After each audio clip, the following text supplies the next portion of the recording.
हिरण्यकेशी सहकारी साखर कारखान्याच्या हिरण्यकेशी सहकारी साखरी कारखान्याದು in the 68 the general body ಇತ್ತು.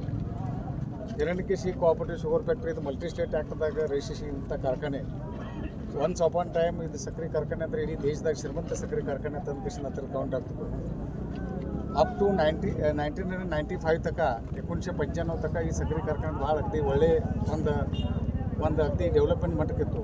ಇದೇ ಶುಗರ್ ಫ್ಯಾಕ್ಟ್ರಿಯಿಂದ ಕೈಲಾಸವಾಸಿ ಅಪ್ಪನಗೌಡ್ರ MP ಪಾಟೀಲ, ವಿಶ್ವನಾಥ್ ಕತ್ತಿ ಸಾಹೇಬರು, BA ಪಾಟೀಲ ಭಾಳ ಚಲೋ ದೂರಿನ್ರೆಲ್ಲ SDBI ಸಂಘ ಇರಲಿ, ಈ KEB ಸೊಸೈಟಿ ಇರಲಿ, APMC ಇರಲಿ, ಎಲ್ಲ ಭಾಳ ಒಂದು ಮಾಡೆಲ್ ಶುಗರ್ ಫ್ಯಾಕ್ಟ್ರಿ ಯಾವ ಟೈಪ್ ಇರಬೇಕಂದ್ರೆ ಹಿರಣ್ಯಕೇಶಿ ಶುಗರ್ ಫ್ಯಾಕ್ಟ್ರಿ ಮತ್ತು ಪಂಚಂಗ ಮತ್ತು ವಾರಣಾ ಸಕ್ಕರೆ ಕಾರ್ಖಾನೆ.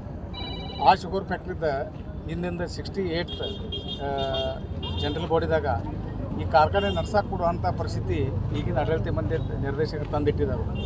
ಮೂಲದಾಗ ಇದಕ್ಕೆ ನಾ ಕೇಳಿ ನಾ ಸಭಾಸದ್ ನಮ್ಮ ಫ್ಯಾಮಿಲಿ ಫೌಂಡ್ರಿ ಮೆಂಬರ್ ನಮ್ಮ 5 ಮಂದಿ ಮೆಂಬರ್ ನಮ್ಮ ಮನೆಯಾಗಿದ್ದರು ಕೂಡ ಅದರ ವಾರಿಸ್ ಮಾಡಿಲ್ಲಕ್ಕೆ ನನಗೆ ಒಳಗೆ ಬರೋಕ್ಕೆ ಆಸ್ಪದ ಆಗೋದಿಲ್ಲ. ಅದನ್ನು ಸ್ವಾಭಿಮಾನಿ ಶೇತಕರಿ ಸಂಘಟನೆ ರಾಜ್ಯ ಕಾರ್ಯದರ್ಶಿ ತಂಕಸಿಂದ ಸೀಮಾ ಭಾಗದ ಗಡಿನಾಡ ಭಾಗದಿಂದ ಮೂಲದಾಗ 530 ಕೋಟಿ ಖರ್ಚು ಯಾಕೆ ಆಯ್ತು ಮತ್ತು ಎದ್ರ ಸಂಬಂಧ ಆಯ್ತು.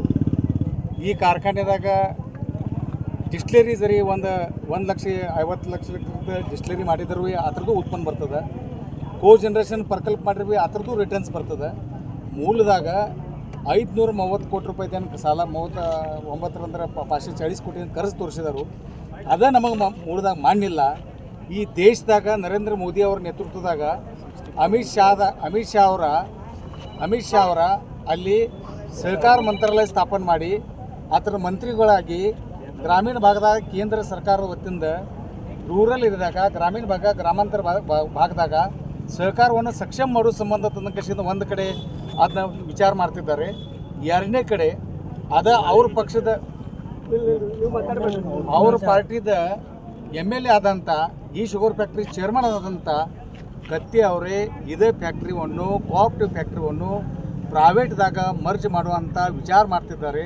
ಅದಕ್ಕೆ ಅಮಿತ್ ಶಾ ಅವರಾಗಲಿ ಕಿಂವಾ BJPದ ಸೆಂಟ್ರಲ್ ಗೌರ್ಮೆಂಟ್ ಆಡಳಿತ ಆಗಲಿ ಈ ಥರದ ಗಂಭೀರವಾಗಿ ವಿಚಾರ ಮಾಡಬೇಕು.